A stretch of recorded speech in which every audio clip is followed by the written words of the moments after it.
안녕하십니까. 오늘 전해드릴 이야기는 조금 특별합니다. 세계 최강대국 미국의 심장부, 펜타곤에서 벌어진 믿기지 않는 역전극에 관한 이야기인데요. 25년 동안 무기를 팔아온 베테랑 관료가 왜 한국의 낡은 공장 앞에서 밤을 지새워야 했을까요? 100년이 걸려도 못 만들 거라며 비웃던 그들이 왜 이제는 제발 팔아달라며 매달리게 된 걸까요? 그 충격적인 반전의 실체가 곧 공개됩니다. 이야기 시작하기 전 구독과 좋아요, 그리고 대한민국 방산의 위상을 응원하는 댓글 한 번씩 부탁드립니다. 자, 그럼 펜타곤 부국장 로버트 밀러의 고백을 직접 들어보시죠. 저는 로버트 밀러입니다. 펜타곤에서 25년을 근무하며 수십 개국에 미국의 무기를 팔아치운 사람입니다. 솔직히 말해서 제 눈에 비친 한국은 그저 돈 잘 내고 말 잘 듣는 고마운 단골 손님 그 이상도 이하도 아니었습니다. 10년 전 제 사무실을 찾아와 애걸하던 한국인들의 그 비굴한 눈빛을 저는 지금도 생생하게 기억합니다. 낡은 양복을 입고 손을 벌리던 그들을 보며 저는 속으로 얼마나 비웃었는지 모릅니다. 김치 담그는 법이나 연구하지. 감히 미국의 레이더 기술을 넘봐? 그때 제가 뱉은 그 차가운 거절이 10년 뒤 제 목을 조르는 칼날이 되어 돌아올 줄은 꿈에도 몰랐습니다. 지금 제 눈앞에는 멈춰버린 보잉의 생산 라인이 보입니다. 하루에 870억 원이라는 천문학적인 돈이 공중으로 증발하고 있습니다. 미국 전역이 발칵 뒤집혔고 백악관에서는 매 시간 전화가 걸려옵니다. 이 모든 대혼란의 원인이 겨우 한국산 부품 하나 때문이라니 이건 말도 안 되는 농담 같습니다. 전 세계를 다 뒤져도 답이 없었습니다. 오직 한국, 그 한화 시스템이라는 곳만이 유일한 열쇠를 쥐고 있었죠. 저는 굴욕감을 씹으며 한국행 비행기에 몸을 실었습니다. 갑의 위치에서 호령하던 제가 이제는 제발 만나달라며 읍소해야 하는 처참한 을이 되어버린 겁니다. 인천공항에 내리는 순간부터 기분이 아주 불쾌했습니다. 10년 전보다 더 번쩍거리는 공항이며 잘 닦인 도로들이 꼴 보기 싫더군요. 용인에 있는 연구소 정문에 도착했을 때 저는 더 큰 충격에 빠졌습니다. 펜타곤보다 더 까다로운 보안 검색을 통과하며 제 자존심은 갈기갈기 찢겨나갔습니다. 20분 넘게 문 앞에서 대기하며 발을 동동 굴렀죠. 그때였습니다. 멀리서 한 남자가 걸어오더군요. 단정한 양복을 입고 여유로운 미소를 짓는 강민수 본부장이었습니다. 그런데 그가 제 앞에 서서 던진 첫 마디가 저를 얼어붙게 만들었습니다. 밀러 부국장님, 10년 전 워싱턴에서 뵙고 처음이네요. 그때 저희 보고 김치나 담그라고 하셨던 거 기억하시나요? 그 차가운 목소리를 듣는 순간 제 등 뒤로 식은땀이 흘렀습니다. 하지만 진짜 공포는 아직 시작되지도 않았습니다. 강민수 본부장이 저를 이끌고 들어간 생산 라인에서 제가 목격한 것은 인간의 상상을 초월하는 괴물 같은 시스템이었기 때문입니다. 강민수 본부장의 안내를 받아 유리문을 넘어선 순간 저는 제 심장이 밖으로 튀어나오는 줄 알았습니다. 세상에, 이게 정령 사람이 만든 광경이란 말입니까? 25년 동안 전 세계 무기공장을 제 집처럼 드나들었지만 이런 압도적인 공포를 느껴본 적은 단 한 번도 없었습니다. 거대한 홀 전체가 기괴한 기계들의 합창 소리로 가득 차 있었고 그 너머로 보이는 숫자들이 제 머릿속을 하얗게 지워버렸습니다. 제가 믿어왔던 미국의 제조 기술이 한순간에 원시 시대의 유물처럼 느껴질 만큼 그곳은 이미 인류의 영역을 한참 벗어나 있었습니다. 하지만 그 경악스러운 풍경 뒤에 숨겨진 진짜 비밀을 깨닫기까지는 조금 더 시간이 필요했습니다. 우선 저는 마음을 가라앉히기 위해 강민수 본부장의 뒤를 묵묵히 따랐습니다. 10년 전 제 사무실에서 고개를 숙이고 나갔던 그 젊은 연구원이 이제는 이 거대한 제국의 주인이 되어 저를 내려다보고 있다는 사실이 가슴을 후벼 팠습니다. 밀러 부국장님, 보잉 공장은 여전히 사람이 드라이버를 돌리고 있겠죠? 강민수 본부장이 툭 던진 한마디에 저는 입술을 깨물 수밖에 없었죠. 사실이 그랬으니까요. 미국의 자랑이라는 보잉도 록히드 마틴도 결국 숙련된 기술자의 손끝에 의지합니다. 사람이 늙고 아프고 파업을 하면 나이는 멈춰버리는 법입니다. 지금 미국이 겪고 있는 재앙도 결국 그 사람 리스크 때문이었죠. 공장 내부는 끝이 보이지 않을 정도로 광활했습니다. 축구장 수십 개를 합쳐놓은 듯한 공간에는 먼지 하나 보이지 않았고 기이할 정도로 하얀 조명이 바닥을 비추고 있었습니다. 그런데 말입니다. 더 소름 끼치는 것은 그 넓은 곳에 생명체의 움직임이 거의 느껴지지 않았다는 점입니다. 가끔 하얀 방진복을 입은 관리자가 태블릿을 들고 지나갈 뿐. 제가 알던 공장의 소란스러움은 어디에도 없었습니다. 여기는 24시간 내내 불이 꺼지지 않습니다. 로봇은 퇴근을 모르고 불평도 하지 않으니까요. 강민수 본부장의 목소리에는 자부심을 넘어선 서늘함이 서려 있었습니다. 저는 애써 태연한 척하며 물었습니다. 기술력은 인정하죠. 하지만 이런 자동화가 품질까지 보장해주지는 않지 않습니까? 미국산 부품의 신뢰도를 따라오려면 아직 멀었을 텐데요. 제 비열한 도발에 강민수 본부장은 대답 대신 벽면에 걸린 거대한 전광판을 가리켰습니다. 거기에는 실시간 생산 데이터가 흐르고 있었는데 제가 펜타곤에서 보던 수치와는 차원이 달랐습니다.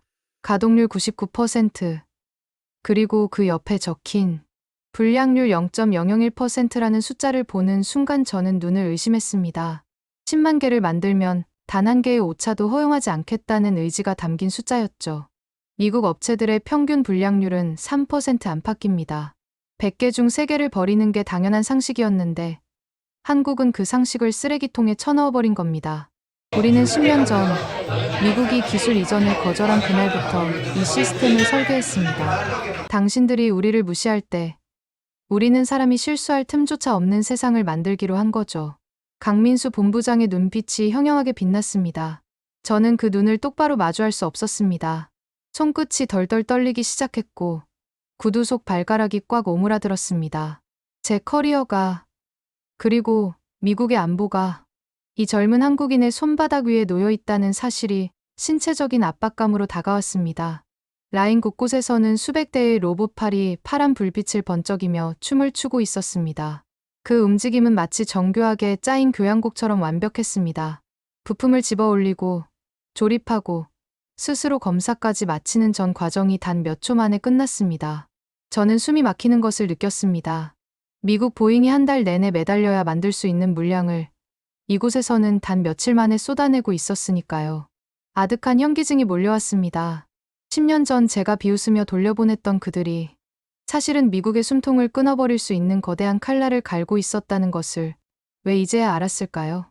그런데 제가 느꼈던 그 경악과 공포의 원인은 단순히 자동화된 기계들이 아니었습니다. 강민수 본부장이 갑자기 걸음을 멈추고 저를 품질 테스트 센터의 심장부로 데려갔을 때 저는 비로소 제가 왜 이곳에서 무릎을 꿇어야 하는지 그 진짜 이유를 보게 되었습니다. 거기에는 보잉이 그토록 애걸하며 찾아 헤매던 그 조종석 디스플레이 모듈이 영하 60도의 냉기와 영상 80도의 열기를 번갈아 견뎌내며 선명하게 빛나고 있었습니다.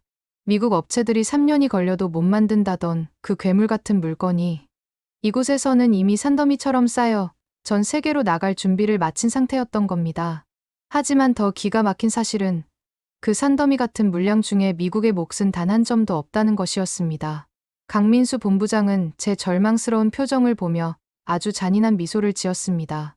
그리고 그가 제시한 다음 목록을 보는 순간 저는 제가 해왔던 모든 협상 전략이 휴지 조각이 되었음을 깨달았습니다.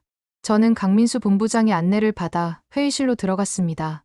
그곳은 화려하지 않았지만 벽면을 가득 채운 대형 스크린이 내뿜는 빛이 묘한 압박감을 주고 있었죠. 저는 자리에 앉기도 전에 본론부터 꺼냈습니다. 지금 당장 보잉 라인을 살려야 한다는 절박함이 체면을 앞섰기 때문입니다. 강민수 본부장님, 보잉이 하루에 870억 원씩 손해를 보고 있습니다. 우리 측 사정은 이미 잘 아실 테니 바로 계약 조건으로 들어가시죠. 대당 100만 달러까지 지불할 용의가 있습니다.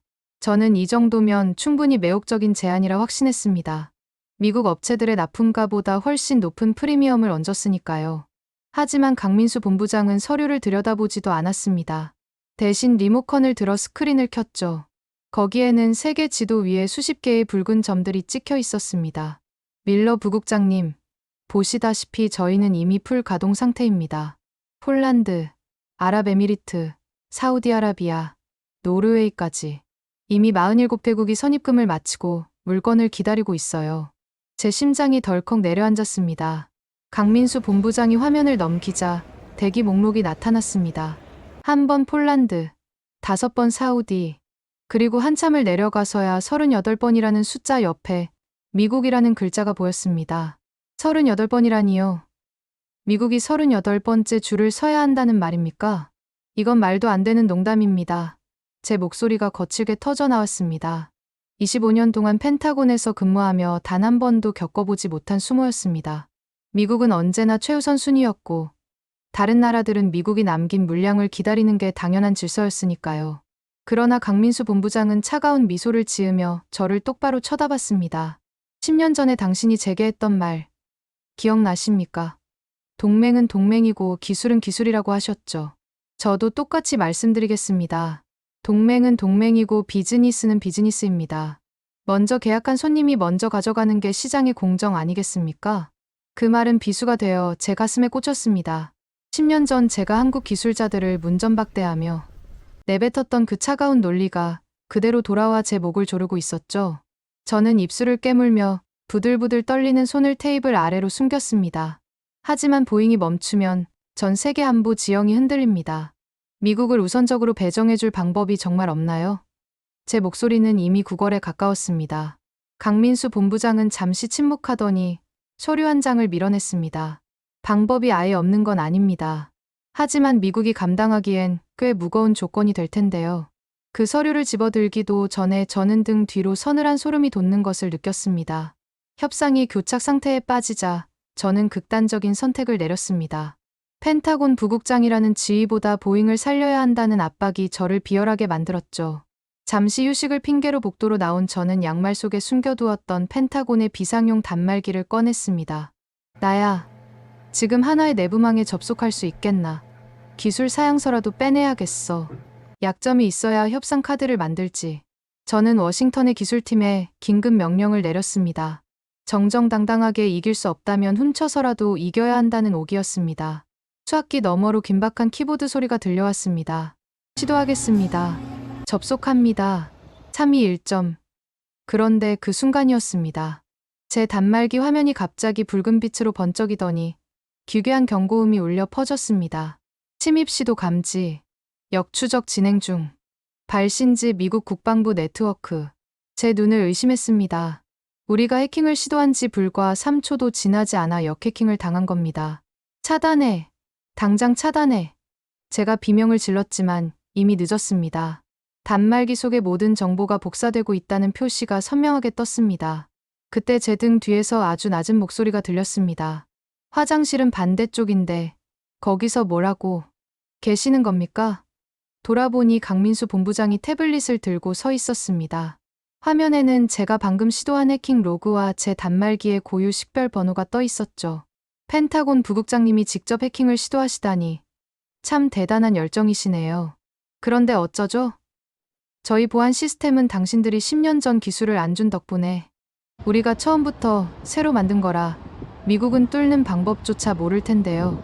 저는 멍청하게 입을 벌린 채 아무 말도 할 수 없었습니다. 25년 경력의 안보 전문가가 동맹국 기업의 복도에서 해킹을 하다가 3초 만에 들통난 겁니다. 이건 단순한 망신이 아니라 국가적 치욕이었습니다. 이 로그를 미국 언론에 공개하면 어떻게 될까요?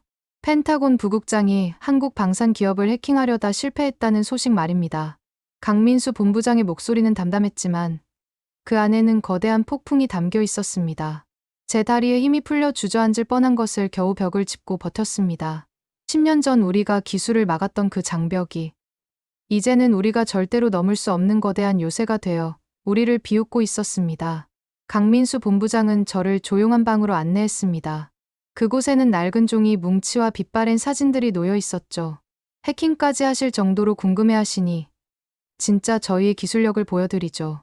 그가 보여준 것은 10년 전 한화 연구소의 사진들이었습니다. 좁은 공간에 빼곡히 들어선 장비들, 그리고 그 옆에 놓인 낡은 야전 침대. 사진 속 연구원들은 떼자국이 가득한 옷을 입고 컵라면으로 끼니를 때우며 모니터를 뚫어지게 쳐다보고 있었습니다. 강민수 본부장은 빛바랜 일기장 하나를 펼쳤습니다. 지금은 연구소장이 된 박 소장의 10년 전 기록이었습니다. 3월 15일, 미국이 기술 이전을 최종 거부했다. 우리에겐 설계도도 소스 코드도 없다. 동료들과 부둥켜 안고 울었다. 하지만 여기서 멈출 수 없다. 미국이 안 가르쳐준다면 우리가 0부터 다시 만든다. 아니, 마이너스부터 만든다.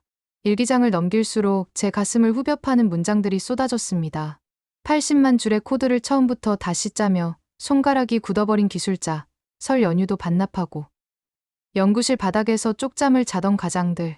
그들은 10년 동안 가족의 얼굴도 잊은 채 오직 이 나라의 안보를 위해 스스로를 불태웠던 겁니다.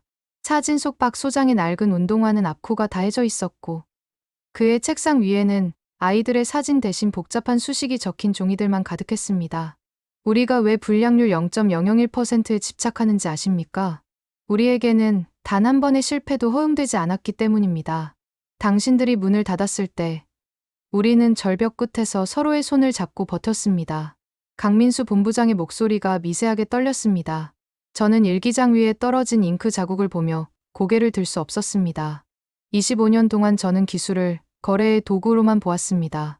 하지만 한국인들에게 그것은 생존의 의지였고 국가의 자존심이었습니다. 제가 차갑게 내뱉었던 거절의 말이 이들의 인생을 얼마나 처절하게 만들었는지, 그리고 그 처절함이 어떻게 세계 최고의 기술로 승화되었는지 비로소 깨달았습니다.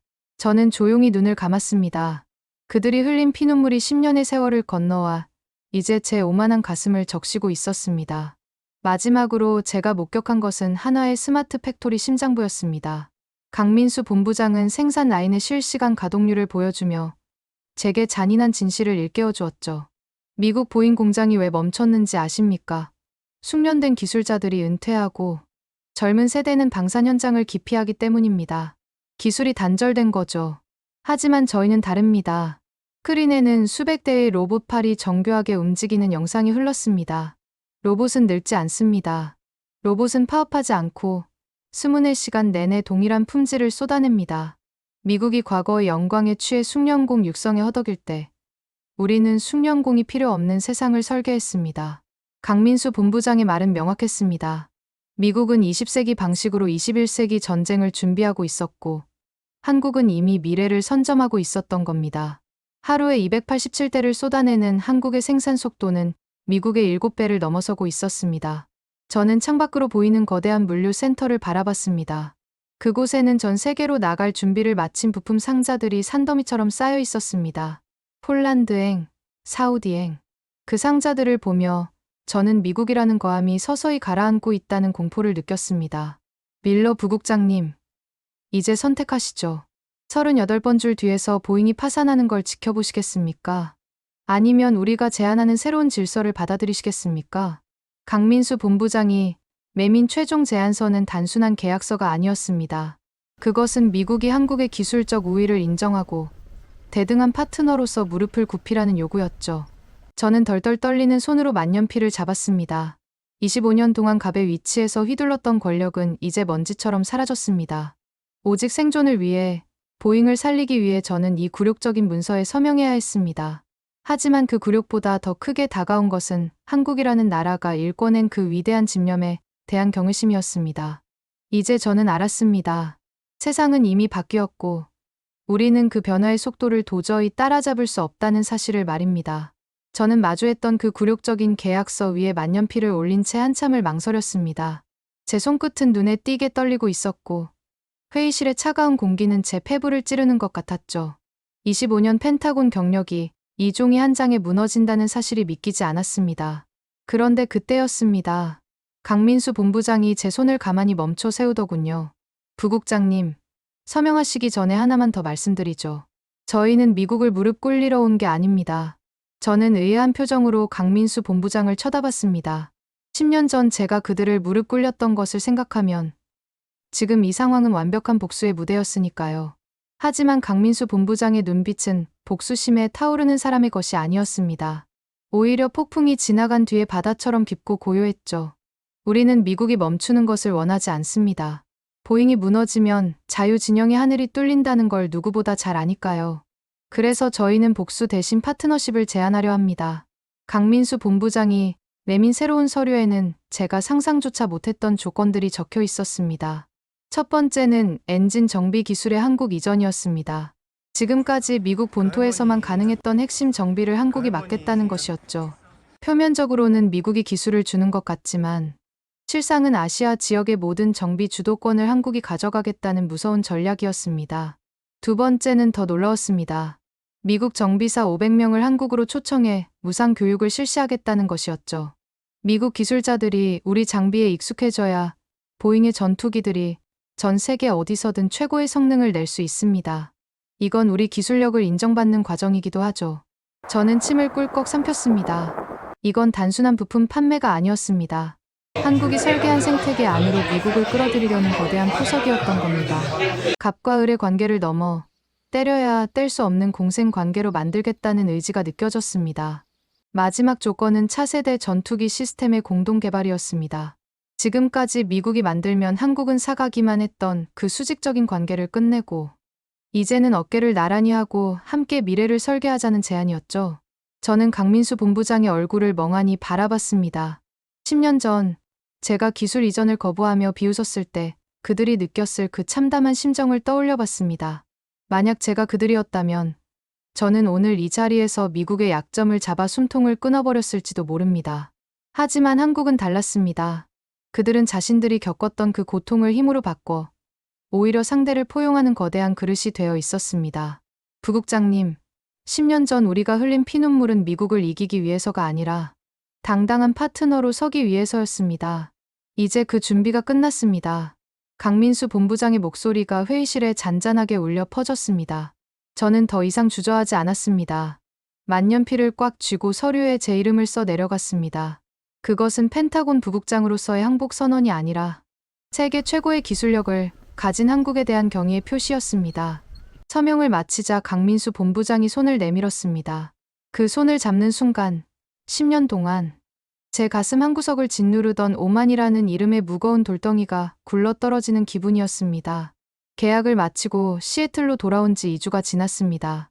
저는 다시 보잉 에버렛 공장의 높은 난간 위에 섰습니다. 텅 비어있던 공장은 이제 한국에서 날아온 디스플레이 모듈들로 가득 차 있었습니다. 예정보다 5일이나 빨리 도착한 그 상자들에는 선명하게 한화 시스템의 로고와 태극기가 새겨져 있었죠. 멈춰 섰던 로봇팔들이 다시 춤을 추고 용접 불꽃이 어두운 공장을 밝히는 광경을 보며 저는 묘한 감동에 휩싸였습니다. 부국장님, 품질이 완벽합니다. 불량률 제로입니다. 미군 규격보다 2배는 더 선명해요. 현장 책임자가 흥분해서 소리쳤습니다. 저는 그 광경을 지켜보며 주머니 속에서 작은 물건 하나를 꺼냈습니다. 그것은 박 소장이 제게 선물로 준 10년 전 연구실에서 쓰던 낡은 일지 커버였습니다. 손때가 묻고 모서리가 해진 그 가죽 커버는 한국 연구원들이 견뎌온 3650일의 증거였습니다. 제가 100년이 걸려도 못 만들 거라며 비웃던 그 시간을 그들은 야전 침대에서 쪽잠을 자며 10년 만에 돌파해냈습니다. 그 낡은 가죽 커버를 만질 때마다 제 오만함이 얼마나 부끄러운 것이었는지 뼈저리게 느껴졌습니다. 워싱턴에서는 난리가 났습니다. 제가 한국에 해킹을 시도하다 걸렸다는 사실을 알고 저를 파멸시키려 했던 헨리 통제관은 오히려 한국이 제공한 완벽한 부품과 파격적인 협상 조건 덕분에 설 자리를 잃었습니다. 백악관은 한국과의 공동개발 프로젝트인 피닉스를 공식 발표했고 이제 미국은 한국의 기술 없이는 단 한 대의 전투기도 띄울 수 없는 현실을 겸허히 받아들이기 시작했습니다. 저는 후배들에게 입버릇처럼 말합니다. 동맹은 힘으로 누르는 게 아니다. 상대를 인정하고 그들의 의지에 경의를 보낼 때 진정한 동맹이 시작되는 거다. 저는 이제 한국이라는 나라를 단순히 무기를 잘 만드는 나라로 보지 않습니다. 그곳에는 닫힌 문을 벽으로 생각하지 않고 그 벽을 뚫어 길을 만드는 위대한 사람들이 살고 있기 때문입니다. 10년 전 제가 닫았던 그 문이 사실은 한국을 세계 최고로 만드는 가장 강력한 자극제가 되었다는 사실이 참으로 아이러니합니다. 하지만 그 덕분에 우리 미국도 과거의 독선에서 벗어나 새로운 파트너를 얻게 되었으니 이것 또한 역사의 필연이 아닐까 싶습니다. 저는 오늘도 제 책상 위에 놓인 태극기 배지를 가만히 쓰다듬습니다. 그리고 결심합니다. 다시는 누군가의 열정을 비웃지 않겠다고. 다시는 누군가의 노력을 숫자로만 판단하지 않겠다고 말입니다. 대한민국, 그 작은 반도 국가가 보여준 10년의 기적은 제 25년 인생을 송두리째 바꿔놓았습니다. 이제 저는 그들과 함께 미래의 하늘을 설계하러 떠납니다.